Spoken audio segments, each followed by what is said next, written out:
Diane in Denmark here, ka-ching! I'm back to give you another cookery demonstration. I'm going to be making Danish æbleskiver, which are Christmas donuts that we eat at Christmas. Let me just put this down because this weighs an absolute ton. And let me just get it started, and then I can give you some kind of family traditions along the way. This recipe is, as usual, from my Dearly-Departed-Danish-Father-in-Law, so it's DDFIL. And he made æbleskiver every year, hundreds of them. My husband does the same, it's the only time of year that he cooks.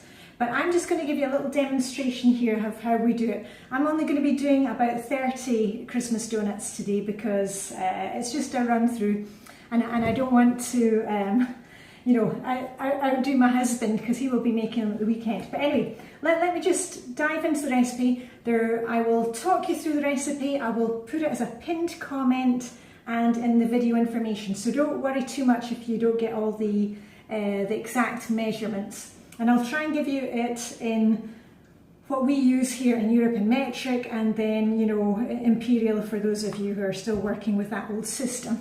So anyway, this is how my father-in-law always made it, and that's the recipe we're going for. Every family makes it in a different way. His is really good, and I like to carry on the family tradition. So in this bowl, like so, first of all, you're going to take 5 ingredients and whisk them. You can do it, just by hand if you like. I find it easiest with a mixer. And in here I have, I've put it all in, but I've left the ingredients out so I remember. 3 eggs in the bowl, and then added 3 tablespoons of sugar, just granulated sugar, nothing fancy, because this is my father-in-law's recipe, and he was, he was born when was he born? I'll need to check up when he was born, but anyway, he was one of like 12 children, of 14 children, and only about 6 of them survived. Anyway, let's get back into the recipe. So I've got 3 eggs, 3 tablespoons of sugar, half a teaspoon of salt, just to give it a little bit of salty flavour. And then this is kind of the magic ingredient, kærnemælk, which in English we would call it buttermilk, and that gives it that traditional flavour. So kærnemælk, it was, let me see, it was 250 litre, so it was like 250 mils of buttermilk. And then I've also added 200 millilitres, which is almost a cup of, now you can use milk, that's what my husband always uses, boo. I like to use cream, so today I had a bit of cream to use up, so I kind of mixed half and half. So we've got buttermilk, we've got a bit of milk and cream, sugar, eggs, and salt in here, and I'm just going to mix that up first. Try not to make too much of a noise.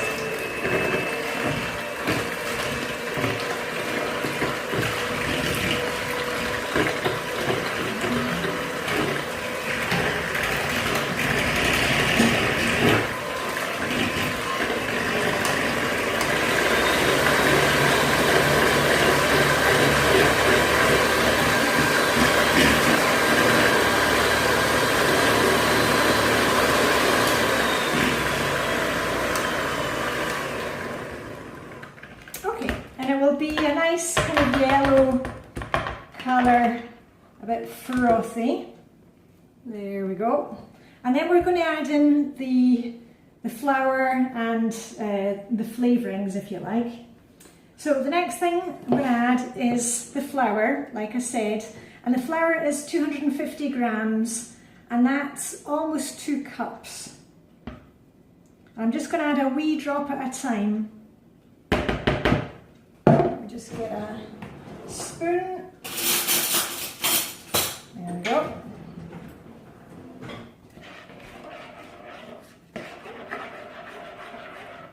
Just mix a wee bit of time. And this is how he made it. and he had terrible arthritis in his hands, but still managed to be baking and cooking up until he died. And I don't know if you ever saw when I've been cleaning, you know, doing one of the cleaning videos in our dining room, you will see the things that he carved, and you know, and this is when he was riddled with arthritis. He's a fantastic man. Right, we drop more. And don't worry if you get any little lumps in it in this stage, it's not going to matter. Okay, it's beginning to thicken up now. So that's the flour in, and the flour is just plain flour.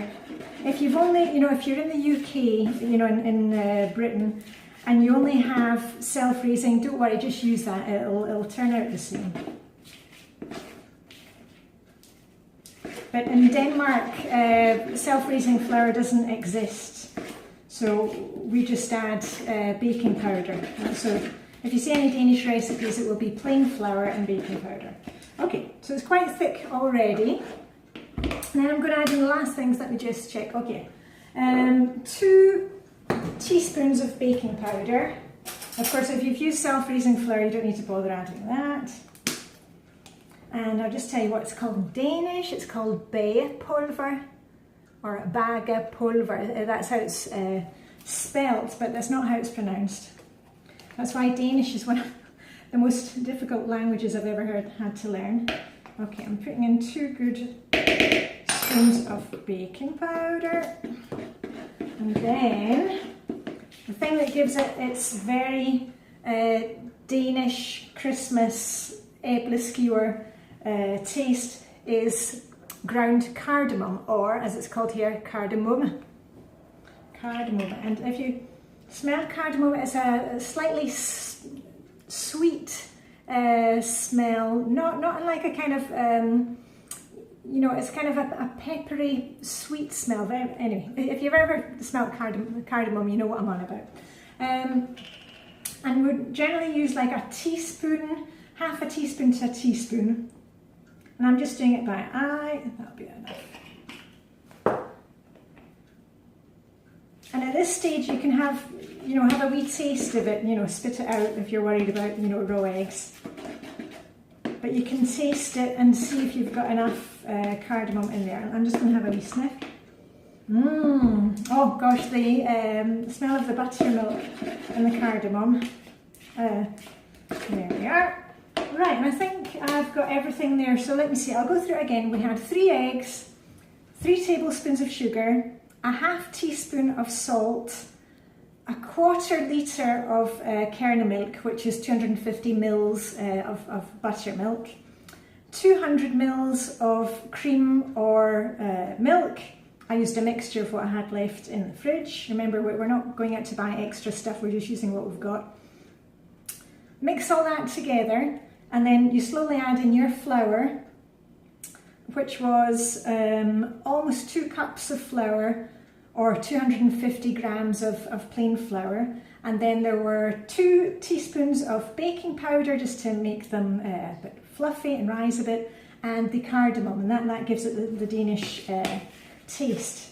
Right, and then what you're going to do at this stage is you are going to set your timer, your trusty timer, set it for 15 minutes and let it rest. Now, I really don't think it needs to rest, in my opinion, but this is the way that my Danish father-in-law made it, and this is the way that we make it in our house. So that is it. So while that is having a little rest, I'm going to do a pupa, and you know what a pupa is. I'm going to pick up and put away everything I have here on the counter, because the next stage, which is the fun stage, is making the donuts in these in a special pan, an æbleskiver pan. So I'm going to do a pupa, and when I've got about 5 minutes to go, I'm going to put the pans on the heat so that they're really hot when we start. So I shall see you in 15 minutes. By the power of Grayskull, I shall be back.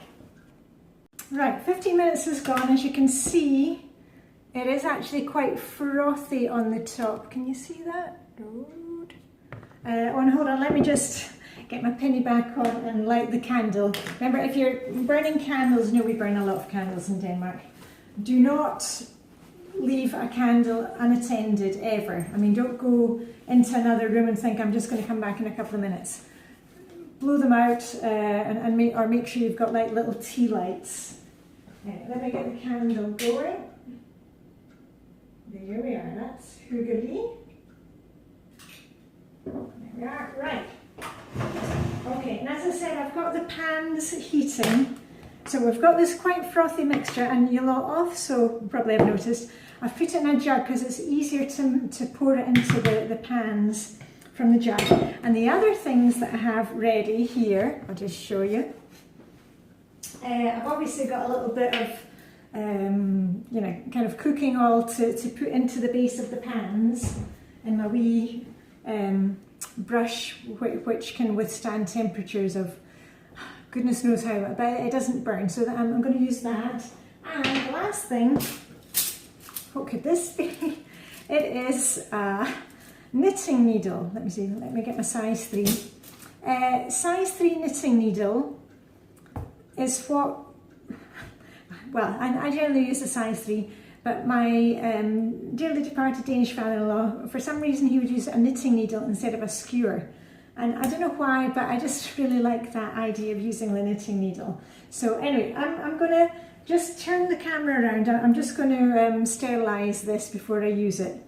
Not that I ever use it for knitting. If you know me, you'll know that I have no patience whatsoever. So if I do anything crafty like that, it's on my sewing machine, not knitting, crocheting. That is just not me. My friend V, because she's very good at that. Along with her paper crafts. I'll put a little link up there if you didn't see Vibeka's stuff. Anyway, I'm going to turn the camera around and then let's get cooking. Yum. Right, so I've actually got 2 pans going. My husband always just uses one, but I figured this way I can also figure out which is the best pan, because these pans, sometimes they're better if they're a bit seasoned and if you've had them for like 50 years. Anyway, I'm just using my little brush to make sure I've got a wee bit of oil in each of the pans and just around the top so they don't stick. I don't want them sticking. Right, and you can hear the fat there is just kind of bubbling away. Let me get a little plate so I'm not making a big mess.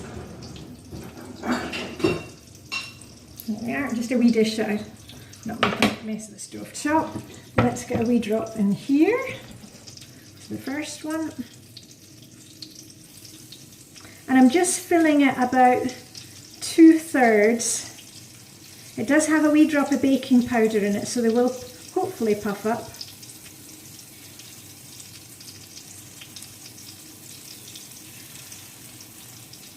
And a wee bit of the mixture might spill on the side of the pan. Don't worry about that. That's all perfectly normal.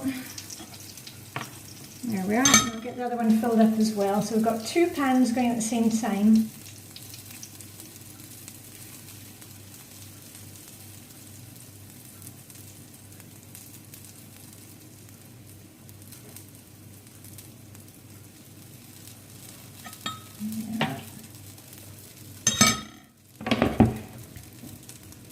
Right, and the trick is not, let me see if I can get it better. The trick here is try to leave them as much as possible and not fiddle about with them. Now the other pan I've got is over there, but it's a bit difficult to film here. But anyway, here's my knitting needle all ready to go. Oh, and if the doorbell rings, it'll be the glazier. And he's in for a treat today because he'll get a fresh Aebleskiver. Let me just get a pan so I'm also ready. I'm just going to turn it down slightly until I work out. Okay, let's see, are they almost ready? And the first ones out the pan are invariably a bit difficult to flip. Okay, so don't worry about that if you're making these at home. There we are. There we are. Okay, there's one. To the next one. Actually, I'm going to take a skewer because I'm not as good as my husband, James.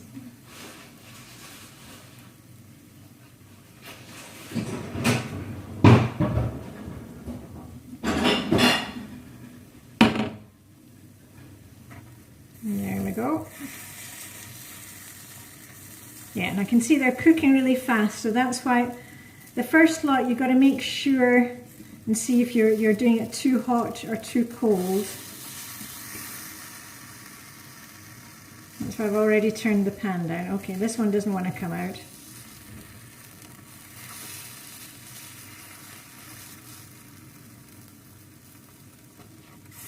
Yay!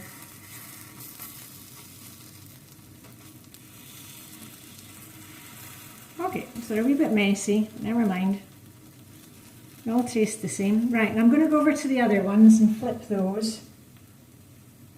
And I can see that pan needs a bit longer, so I'm just going to turn that one back up again.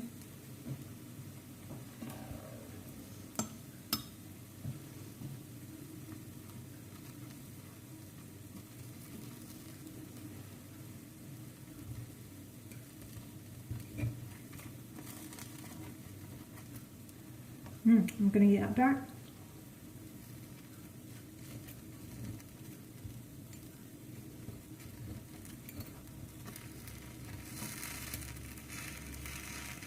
Right, so these first ones aren't bad. They're not perfect, but as I say, the first ones out of the pan are always difficult, a bit messy.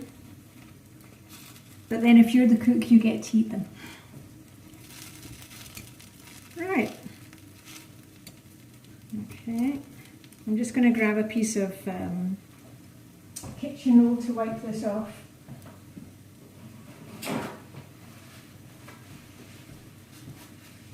Right. Those are just about done. Right. I think the ones over here are ready. I'm going to flip those.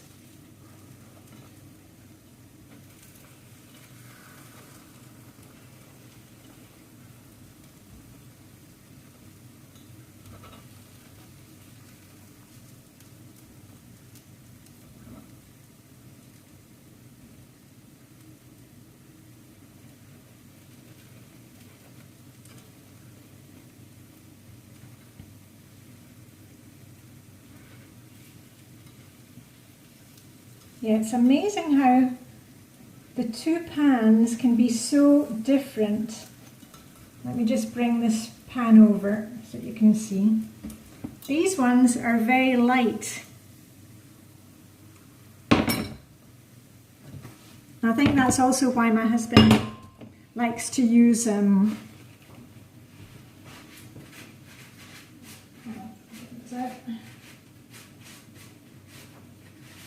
I think it was this pan that my husband preferred last year, and that's why he just stands with the one pan. Like that. Wee bit of oil. And that would also explain why on this pan I have the little blue piece of ribbon. I think it's because I mainly used that one last year for displaying. You know, you can put Christmas baubles in your pan once you've finished cooking your æbleskiver, but obviously when it's cooled down. Right, so I'm going to stick to this other pan that I've got, this one that you can see in front of you. This is obviously the best one. Right, in we go again with a bit more mixture.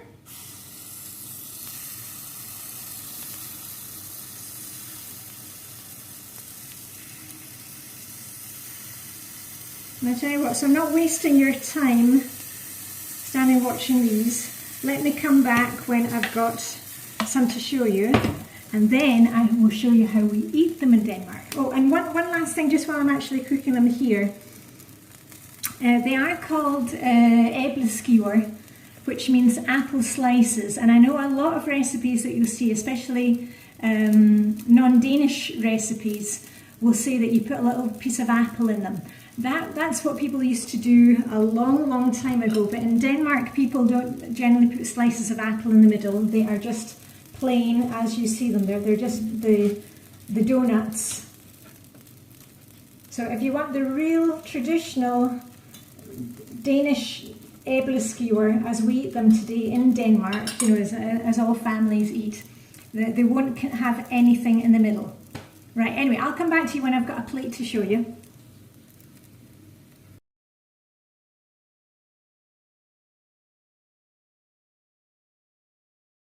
Actually, I take back what I said about the pan with the ribbon on it. I think I actually put the ribbon on it because this was the best one, because this is actually working out much better than the other one. And this is a Le Creuset pan. I don't know if that makes any difference. But I do remember when we first got this induction hob that we had to go out and buy a new pan because it didn't work on the induction. But anyway, this is working really well. So anyway, let me get the last of these cooked up and then we can eat them. Ooh, and we're done. So in Denmark, traditionally, when you go to like a school function or party, or the way that we have them at home is a wee blob of jam, raspberry, strawberry, whatever you have, and some fleur melis, which is icing sugar, or I think it was fleur melis is called in Gaelic. Correct me if I'm wrong, Cathal. And you just take your æbleskiver and you kind of dip it in the jam. This one's still hot. And then in the icing sugar, and then eat it. And that is the taste of Christmas. And generally, or just a word, if you are eating them at any kind of Danish, you know, if you go to, if there's a Christmas party at nursery or at school, just a word of warning, stay away from the icing sugar. If you get a plate, I was at a party at school last week and we had æbleskiver, and I was saying no icing sugar, because you know what happens with icing sugar?